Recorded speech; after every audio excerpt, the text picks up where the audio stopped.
Bien,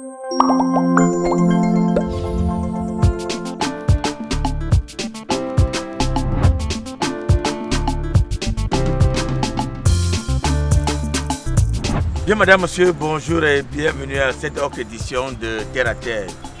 Le samedi, tout le monde est scotché pour regarder l'invité du jour. Aujourd'hui, nous recevons l'un des précurseurs même de ces mouvements sur les réseaux sociaux. Kerel Kongosa. Ah, si tu n'es pas dans Kerel Kongosa, ça veut dire que tu n'es nulle part. Aujourd'hui, nous recevons le créateur de ce concept.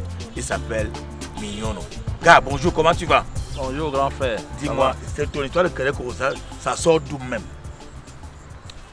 Non, tu sais que, grand frère, le pays est très chaud. Tu vois un peu. Les gens n'ont pas le travail, tu vois. Les gens s'ennuient, il n'y a pas d'argent dehors. Et beaucoup de jeunes sont un peu désœuvrés. Donc, à un moment donné, on se dit, ok, qu'est-ce qu'il faut faire? Parce que en même temps, il faut nourrir la famille qui est à la maison, tu vois, il faut trouver une activité. Et ce qu'on a constaté, à la base même, c'est que le Kongosa est la principale matière première du Cameroun. Ça veut dire que comme il y a le pétrole, comme il y a l'eau que on fait Kamoate utilise, comme il y a les bouteilles et tout ça, c'est comme ça que les Camerounais fabriquent le Kongosa. C'est aussi comme ça que les Camerounais... Les gars fabriquent. Non, les gars fabriquent. Et tout le monde fabrique. Hein. Tout de suite, là, on va passer, va dire que vraiment, j'ai vu du doigt là-bas, il est en train de faire ça, il est en train de faire le Kongosa. Parce que le Kongosa, c'est de parler de la vie d'une autre personne. Exactement. Et de l'autre côté, on s'est aussi rendu compte que le Kongosa est aussi la première matière, le produit fini le plus consommé au Cameroun parce que tout le monde consomme le Kongosa. Même quand tu pars voir tes amis qui sont les ministres là, il y a toujours un gars à l'oreille qui dit que vraiment anti-ministre, voilà, c'est le Kongosa. Donc tout le monde consomme le Kongosa, mais si donc la première matière première du Cameroun c'est le Kongosa et le premier produit fini c'est le Kongosa, comment on ne réussit donc pas à monétiser ça? Nous on a donc l'idée de créer donc un groupe qui allait réunir des gens, là on allait pouvoir faire cette information informelle en réalité. Et puis à travers ça, on allait pouvoir faire que les jeunes puissent gagner leur vie. Parce que les gars gagnent leur vie, puisqu'on est quoi, 500 000 personnes. Les gens font du commerce donc, dans ce groupe de manière, comment dire ça, indirecte. Il y a des emplois qui sont trouvés, on a fait des dons et autres là. Et puis il y a des entreprises qui viennent communiquer. Donc voilà comment on a réuni les gens par rapport au Kongosa. Mais grâce au Kongosa, on fait donc beaucoup de choses qui sont utiles pour la société. Voilà. Alors, le parcours Kerel Kongosa, avant les réseaux sociaux, tu faisais dans quoi? Bon, les gens ne savent pas, c'est une question qu'on m'a jamais posée, tu vois. Les gens ne savent pas, on me voit là, les gens m'insultent des brouillards, d'autres me disent que tu n'es qu'un administrateur de groupe pendant que tes égaux sont administrateurs civils. Toi tu es administrateur de groupe Facebook, tu vois. Bon, moi j'endosse tout ça, tu vois un peu. Bon, honnêtement, j'ai eu mes diplômes en finance et je même été directeur général de microfinance, ça les Camerounais ne le savent pas. J'ai été directeur marketing avant d'arriver sur internet. Il faut donner le nom de la structure, ici nous on s'en fout. Non, ça va aller, pour la structure ça va. Ça c'est mon passé parce que justement lorsque je me suis dit bon, qu'est-ce que je pouvais créer, qu'est-ce que je pouvais faire pour innover, qu'est-ce que je pouvais faire qui allait regrouper 1 million de personnes. C'est là où je me suis dit que internet était le lieu idoine. Il fallait un concept donc accrocheur qui pouvait justement rassembler beaucoup de jeunes. Donc aujourd'hui toutes les plateformes Kerel en réalité c'est 1 million de personnes parce qu'il y a Kerel sportive aussi, Kerel musique et autres. Ça veut dire que tu n'as jamais été licencié. C'est-à-dire un matin comme tu as dit c'est bon, vraiment il faut que je crée un concept qui va faire que les gens se regroupent. Je n'ai jamais été licencié. De la microfinance, je suis parti de moi-même. Même quand j'étais directeur marketing, je suis parti de moi-même. Parce que je suis des jeunes qui pensent qu'ils ont un certain talent, qu'ils ont une certaine vocation. Et dans un moule qui est un moule d'une entreprise, je n'arrivais pas forcément à pouvoir développer entièrement mon talent. Et au lieu d'être aigri, c'est-à-dire que tu travailles. Quand tu es salarié, tu travailles pour quelqu'un. Exactement. Bon, toi tu penses que tu es fort, mais tu travailles pour quelqu'un et tu veux dire que tu es fort. Non, si tu es donc suffisamment fort, tu vas donc créer toi-même ton concept, ton couloir, comme on dit au Cameroun. Et à travers ça, tu prouves donc que tu es fort. Bon, aujourd'hui, je pense qu'avec 1 million de personnes qui sont derrière moi et toute la masse, parce que tous mes enfants là, je les salue. Tous mes gens, toute ma masse là derrière, ils me donnent la force et et je pense qu'aujourd'hui, nous sommes suffisamment forts ensemble. D'accord. Alors, dans Kerel Kongosa, qu'est-ce qui s'y fait exactement? C'est-à-dire que le matin comme ça, quand tu te connectes, qu'est-ce qui se fait dans Kerel Kongosa? Bon, dans Kerel Kongosa, comme je dis, il y a beaucoup de choses en bien. C'est-à-dire que, quand on dit même le Kongosa, quel est le Kongosa que nous faisons? Parce que je vais par exemple dire quelque chose. dans Querelle Congossa, l'affichage est interdit. Voilà. C'est-à-dire que si tu viens parler de la vie privée de quelqu'un, une vie privée, c'est-à-dire que la vie que cette personne ne rend pas publique, c'est totalement interdit. Ça veut dire que si Doudou et moi on a un problème au quartier, où j'ai emprunté de l'argent, je ne lui ai pas remboursé, il y a la justice et le commissariat où aller se plaindre. Exactement. Ce n'est pas sur Querelle Congossa qui va venir afficher, non, ça c'est interdit. Voilà. Mais par contre, si Doudou a, par exemple, quand Doudou a publié, excuse-moi de prendre l'exemple sur toi, il était devant moi. Quand Doudou a publié la photo, par exemple, c'était, je pense, un clip ou quelque chose comme ça, avec une autre star. Nous, on a pris, on a partagé parce que Doudou m'a mis ça dehors. Ça veut dire que quand Lady Ponce, par exemple, met une photo d'un de ses spectacles, on va prendre, on va commenter. Quand, dernièrement, Mani Bella a accouché un enfant, elle-même a mis la photo de l'enfant pour partager avec ses fans. Et nous, on a aussi récupéré, on a parlé de ça. Exactement. Donc, tu vois que le Congossa dont on parle, c'est le Congossa, c'est les vies des personnes, mais qui sont rendues publiques et que les gens plutôt même aiment à rendre public. Exactement. Tu vois un peu. Bon, ça c'est d'une part ce qui se fait en activité quand on parle de Congossa. Maintenant, au-delà de ça, comme je t'ai dit, on a fait beaucoup de choses en bien, grand frère. On a fait par exemple 2 fois les dons aux orphelins dans les 10 régions du Cameroun. On a fait ça 2 fois, je ne dis pas Yaoundé et Douala. On a fait dans les 10 régions du Cameroun. Il n'y a que le CERAP qui fait ça au Cameroun. Après vient Querelle Congossa. Tu vois un peu. On a pris en charge les enfants malades dans les hôpitaux. Par exemple, je me rappelle, on est arrivé dans l'hôpital à Douala où on a dit bon, voilà, on va payer les factures de tous les enfants qui sont malades. Les parents étaient en larmes, mais est-ce qu'on n'avait pas les enfants dans un hôpital? Est-ce qu'on n'avait pas les enfants, les neveux, les cousins pour aller les prendre en charge, vous venez prendre en charge des inconnus? On a eu à faire ça. On a fait les visites dans les prisons, où on a fait des dons aux prisonniers. Et principalement aussi, comme j'ai dit, il y a des emplois. Aujourd'hui, il y a plus de 5000 emplois qui ont été trouvés à des jeunes. Emplois directs ou indirects. C'est-à-dire qu'il y a des patrons dans Querelle Congossa qui ont donné des emplois aux autres membres. Ça, c'est les recrutements directs. Tu vois un peu plus de 5000 emplois. Donc, il y a tout ça qui sont les choses que nous faisons parce que, au-delà de tout, c'est un regroupement de jeunes qui sont ensemble et donc qui essayent d'évoluer ensemble. Bon, maintenant, le but même du groupe, c'est aussi quoi? Quand quelqu'un est stressé, il y a des gens qui travaillent, qui sont stressés par rapport au travail. Il y a des gens qui sont au chômage, qui stressent à la maison. Il y a des gens qui ont des problèmes dans la vie. Donc, quand tu veux, parce que c'est un groupe de divertissement, quand tu veux donc te divertir, tu ouvres Querelle Congossa, tu vas rire aux éclats, tu vas te divertir. Alors, comment se passent les admissions dans Querelle Congossa? Bon, l'admission dans Querelle Congossa, en fait, tu envoies ta demande. Et le groupe est fermé. Parce qu'il fallait un système où, quand quelqu'un va faire le désordre, on va le mettre dehors et il va sentir ce qu'il rate. Parce que quand le groupe est ouvert, tu peux voir ses temps à l'extérieur. Non. Donc nous sommes un peu dans un vase clos. Donc tu envoies la demande, on étudie ta demande, il y a un formulaire que tu remplis, et puis après un certain bout de temps, on valide ta demande. D'accord. Bon, ça c'est quoi? C'est que on peut aussi, lorsque tu traverses la charte, parce qu'il y a une charte qui est assez rigoureuse, lorsque tu traverses la charte, pas de clash, pas d'insultes, comme j'ai dit, pas de vie privée affichée et autres. Lorsque tu outrepasses la charte, on peut te mettre dehors. Au départ, les gens disaient que bon, on s'en fout, ce n'est qu'un groupe. Vous croyez que Querelle Congossa donne la vie à qui? C'est ce que les gens disaient. Mais quand tu rentres chez toi, tu te rends compte que ton père, ta mère, ton frère, ta soeur sont dans Querelle Congossa.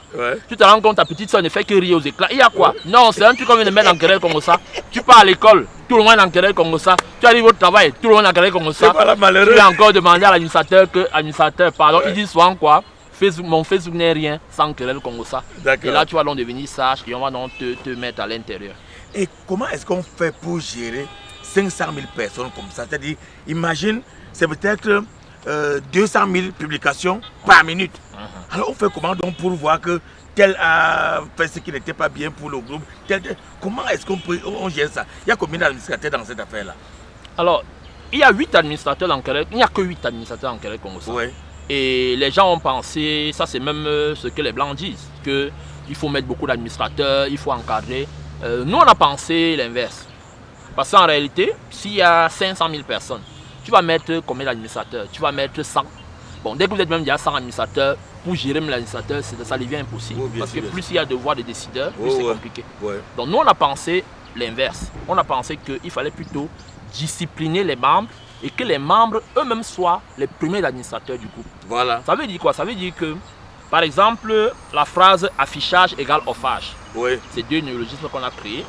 Et tu voulais dire que si tu étale la vie privée de quelqu'un, on te met hors du groupe. Cette phrase-là est connue par tous les membres. Tu vois. Ça veut dire que quand tu vas venir afficher.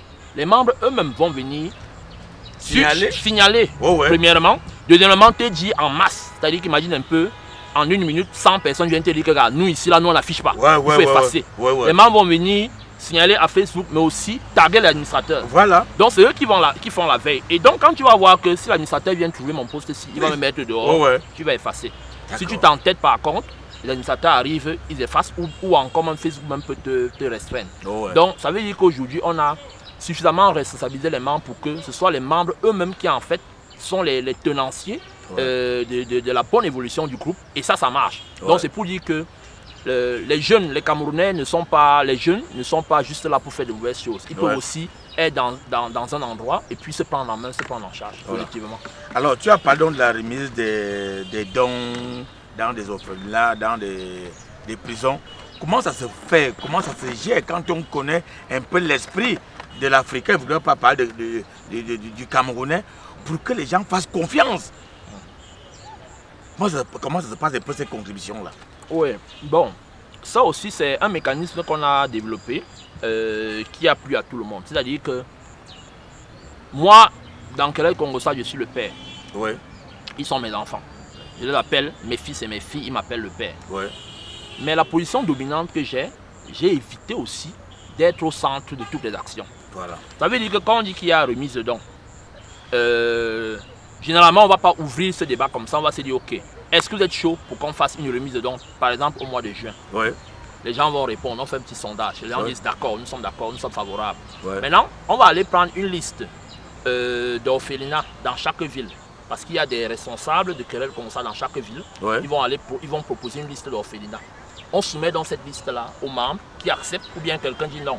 Dans telle ville, moi je propose plutôt telle autre. Donc, maintenant, on fait les descentes sur le site avec des photos à l'appui pour montrer qu'on allait rencontrer les responsables, ils sont d'accord pour nous recevoir tel jour. On met les photos et si oui, même il y a un courrier. Maintenant, généralement, il y a un comité qu'on met en place. Il y a un comité qui va donc gérer ça. Ça veut dire que dans le comité, là, il y a au moins 2 caissiers, au moins un commissaire au compte, il y a un président du comité, il y a des membres qui vont faire les collectes. Donc, généralement, un comité a 8 à 10 personnes. Moi, je ne suis pas président du comité. Je viens le jour là, par exemple, quand je suis allé à Ebolo voir une fois une remise, donc j'étais invité. Je me suis placé de Yaoundé, je suis arrivé comme invité. Et j'ai pris part. Quand il fallait même prendre la parole, j'ai dit au président du comité, non, prenez la parole. Ça, c'est bien ça. Et c'est pour dire que quand dans un groupe comme ça, quand tu fais les choses qui concernent l'argent, il ne faut pas te mettre devant. Il n'y a rien où tu me vois au devant quand il y a les choses d'argent. Non, il y a un comité qui gère et qui rend compte après à la fin. Et c'est généralement comme ça. Donc, c'est une erreur que les gens font souvent. Je vais me dire, comme je suis le père, je vais prendre l'argent. Chaque fois qu'on va aller à l'hôpital, je vais prendre l'argent. Non, chaque fois qu'on fait l'activité, il y a des comités qui gèrent ça. C'est pour cela que mon nom n'a jamais été écorné. Et les membres savent aussi que non. Si c'est mis à distance par rapport à l'argent, ça veut dire que c'est aussi un bon dirigeant. Voilà. On a vu lorsque tu t'es marié, là, ça a fait beaucoup de mouvements. Et les gars ont dit même que ce sont tes enfants qui ont dit le père, nous on t'accompagne. Oui, bon. En réalité, ce qui est étrange, c'est que moi-même, je n'ai jamais posté les photos de mon mariage sur Facebook. Ça, quand je dis ça, personne ne va croire. Je te promets. J'ai posté une photo de remerciement avec mon épouse. Ce qui est à peu près normal aussi. Parce que c'est leur mère, comme il l'appelle. Exactement. Mais ce sont les gens qui étaient là, qui ont posté toutes ces photos-là. Il y a même eu le clip de Darina Vitry. Ma femme avait fait le cadeau d'interpréter ça. Les vidéos sont montées jusqu'à 10 millions de vues à travers toute l'Afrique. C'était un peu cela. Donc, bon. Querelle Congossa à lui seul, c'est plus de 500 000 personnes. Je ne pouvais pas inviter 500 000 personnes. Je ne suis pas Dangote. Même lui là, 500 000. Non, c'est trop fort. Aucun stade ne peut contenir. Non, c'est impossible, tu vois. Donc, j'avais invité des gens qui étaient représentatifs du groupe. Et puis, on a essayé de le faire ensemble. Bon, ce qui est bien, c'est que moi, c'est ma vie. Comme j'ai toujours dit aux gens, je me voici à l'émission. Je me place devant comme étant Querelle Congossa. J'étais sur Canal+, je suis passé sur Canal+, la semaine passée en tant que Querelle Congossa. Donc, je ne m'en cache pas. J'ai accepté mon destin, j'ai accepté cette vie et je le fais avec passion. La preuve, c'est que derrière ça, il y a une entreprise qui a été légalisée il n'y a pas très longtemps. Et puis, on a beaucoup de projets à l'intérieur pour aller encore plus loin dans ce concept. En ce qui concerne Querelle Foot, tu en as parlé. Oui, effectivement. Là-bas, c'est quoi? Bon, c'est une équipe de foot qu'on a mis en place Ouais. dans Kerel Kongossa parce que on voulait, dans chaque ville, mettre un 2-0 pour que les gars puissent se retrouver et jouer au foot. Parce que comme il a dit, il y a Kerel Sportif. Ouais. Alors le groupe Kerel Sportif, lui, il a 278 000 personnes qui sont hyper actives aussi. Ouais. Et c'est le groupe numéro 1 aussi au Cameroun quand on parle de sport en général. D'accord. Et on a donc l'idée, parce que le football c'est le sport roi, pourquoi ne pas créer une équipe de foot. Ouais. Donc il y a donc cette équipe de foot là, on a joué au tournoi Guinness où on a été finaliste. Ouais. Donc c'est de très bons joueurs. Et on compte s'affilier peut-être cette saison au championnat national. Parce que nous on va s'affilier en D4. Ouais. On espère rapidement en 4 ans arriver en D1 et faire mal. Bon, nous on va avoir le système des sociaux, si tu vois un peu comment va ça. Ça veut dire que dans chaque ville où on irait, il y a les gens de Kerel Kongossa qui vont nous accueillir, qui vont nous supporter. Donc on est sûr de battre même le record de Bambuto au Cameroun. Nous on est sûr de faire ça. Parce que nous sommes pleins au Cameroun. Il y a tous les gars derrière, il y a tous les caca qui sont derrière. D'accord. Et en dehors de ce foot-là, du côté sportif-là, il y a nos Kerel quoi? Il y a Kerel Musique aussi. Oui, là-bas, on fait quoi exactement? Bon, dans Kerel Musique, on parle de la musique. Les concepts Kerel, c'est quoi? C'est les échanges convergents ou divergents sur le thème. Si c'est la musique, on échange, soit c'est qu'on parle de la même voix, soit c'est qu'on parle d'une voix opposée.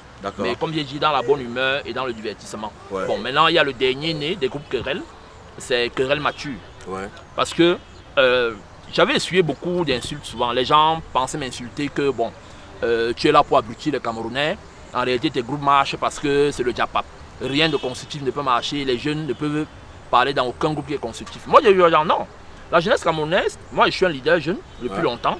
Je les connais. Ils prennent à remoudre ce qu'on leur donne. Exactement. Et j'ai donc dit, ok, je vais donc créer un groupe mature. Et j'ai créé ce groupe, ça fait 3 mois. Nous sommes à 55 000 membres dans ce groupe. On fait quoi? Bon, dans Kerel Mature, là, on essaie d'être constructif.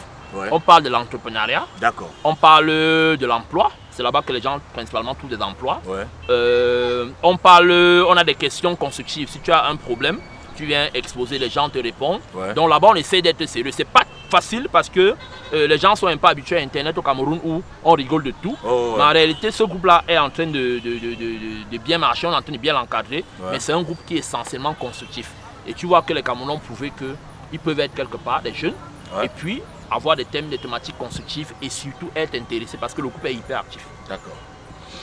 Voilà, je pense qu'on a vraiment présenté grosso modo l'homme mignon aujourd'hui, le patron de Kerel Kongossa avec les autres querelles. Alors, est-ce que tu as un mot à la grève de tous ceux-là qui voudraient vraiment rejoindre le groupe, que ce soit Kerel Kongossa, Kerel Sportif ou le reste? Donc, la première des choses que je vais dire, c'est de passer, je profite par ton canal, de passer un gros bonjour à tous mes enfants de Kerel Kongossa, les caca comme je les appelle, de Kerel Sportif, de Kerel Musique, de Kerel Mature. Je suis leur père et ils savent tout l'amour que j'ai pour eux. J'espère qu'on continuera à cheminer ensemble. La deuxième des choses, c'est un message à l'endroit de la jeunesse. Que la jeunesse comprenne que nous ne pouvons pas tous entrer à l'ENAM. Nous ne pouvons pas tous entrer à la SNI. On ne peut pas tous avoir le matricule. Alors il faut croire en soi. Et aujourd'hui, le digital devient un outil où le nombre d'heures de temps qu'ils passent par jour à être connectés, à ne rien faire, ils peuvent transformer ça en quelque chose de bien. Aujourd'hui, on a parlé d'influenceurs, mais en réalité, tu crées une page, tu as un concept. Si tu fais peut-être comme le grand Dido, tu es peut-être humoriste. Si peut-être tu fais dans la musique ou autre chose, tu peux réunir une communauté et derrière ça, gagner ta vie. Internet permet de gagner la vie. Aujourd'hui, Kerel Kongossa est la plateforme la plus active au Cameroun. Et rien ne se fait sans Kerel Kongossa. Toutes les entreprises qui veulent faire la publicité sont sur Kerel Kongossa. Les administrations nous appellent. Dernièrement, il y avait même l'élection du grand frère Samuel Eto'o. En réalité, ça m'a été confié sur le plan digital. Je faisais partie de l'équipe qui, sur le plan digital, devait assurer la campagne. Toutes ces positions-ci, j'ai pu les avoir grâce au digital et grâce à Kerel Kongossa. Donc, il faut croire au digital et il faut prendre le digital au sérieux. C'est un canal par lequel les jeunes peuvent s'en sortir au Cameroun. J'ai encore dit quoi? Merci mesdames et messieurs, merci d'avoir suivi Terre à Terre ce samedi. Et on se retrouve samedi prochain, si peut-être Dieu, avec le même plaisir.